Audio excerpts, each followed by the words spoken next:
Released in 2022, this 1/6 scale Qbert arcade cabinet marks the 8th entry in New Wave Toys' Replicade series, where some of the most iconic arcade machines are miniaturized in the most faithful manner possible.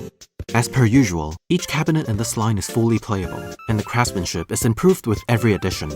As a special note, the version featured here is the production unit that can be found in the wild, as opposed to the alternate version released by New Wave Toys, aptly called the Warren Davis edition, based on the much rarer pre-production prototype machine, a unit of which is currently owned by the prolific video game developer, Warren Davis, who of course is also the creator of Qbert.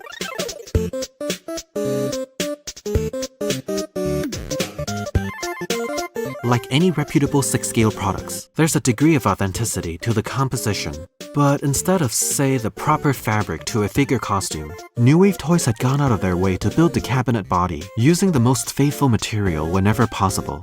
For instance, the original side panels were made of wood, and that's exactly the same for this miniature replica. On top of that, the print and texture on the surface are absolutely gorgeous. It goes without saying that the curves and angles on the cabinet body are simply perfect. It's an easy detail to get right, sure, but it's these kinds of nuances that set it apart from any generic replicas. The top marquee panel is beautiful like everything else, with an optional light-up feature for whenever the machine is on. And this level of detail extends to everything around the screen and control panel. Even the instructions around the joystick are somewhat legible.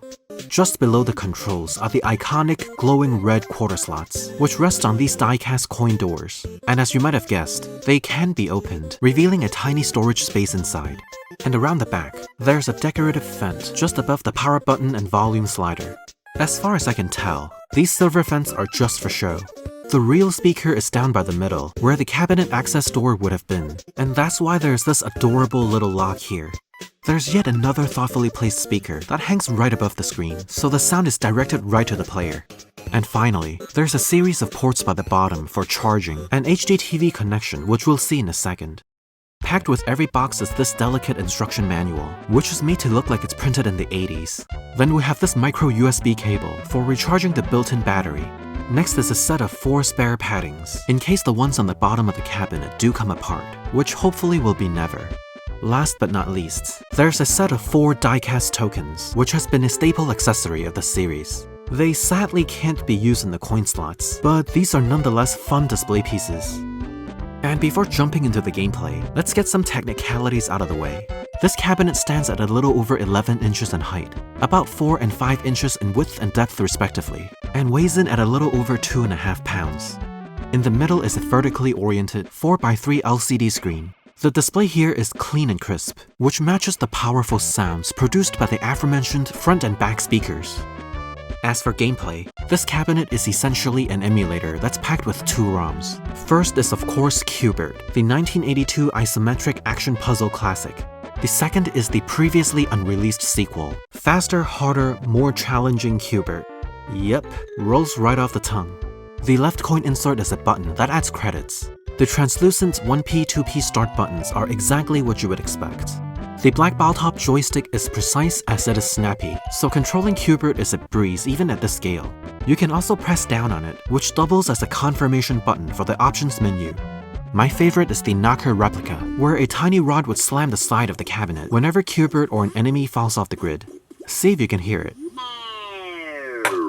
You can feel it rock in the machine too, which is so incredibly charming. Pressing the coin insert on the right brings up the options menu, where you can swap games and access various settings, like the operator's manual and scan lines.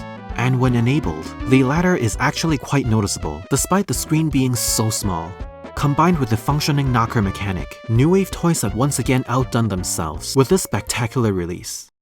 This machine is loaded with an HDMI port for HDTV connectivity. There are also 2 USB-A ports that allow the use of external controllers, though you might have to check with the instructions to see if yours is compatible. I happen to have the New Wave Toys approved Street Fighter II arcade stick and it worked wonders. And when connected, this machine outputs to your TV at a clean 720p, while its own display is disabled, essentially making it a plug-and-play console.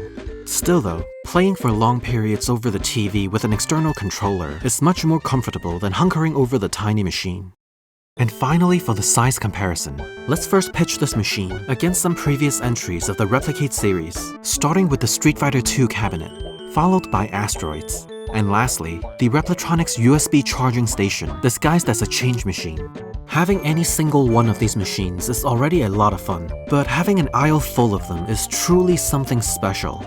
Next, what's a 6-scale arcade without some accompanying 6-scale figures? First, we have the Raphael from DreamX, who will be repping for his brothers from the Ninja Turtles series. Then we have Marty McFly 2.0 from Back to the Future by Hot Toys, because why not? Needless to say, these cabinets blend with your 6-scale figures effortlessly. On top of being great diorama pieces, these machines will also serve as great backdrops for video calls or even a stream. So there you have it, the 1/6-scale Qbert arcade machine replica by New Wave Toys. They truly have gone above and beyond for this release. Along with the trademark quality details that are just about everywhere on this cabinet, the knocker mechanic really seals the deal as one of the absolute finest this series has to offer. If you are in the market for an affectionate piece of gaming history, or if you just want a top-shelf 6-scale collectible, this downright charming machine is definitely worth your consideration. Thanks for watching, and I'll see you in the next video.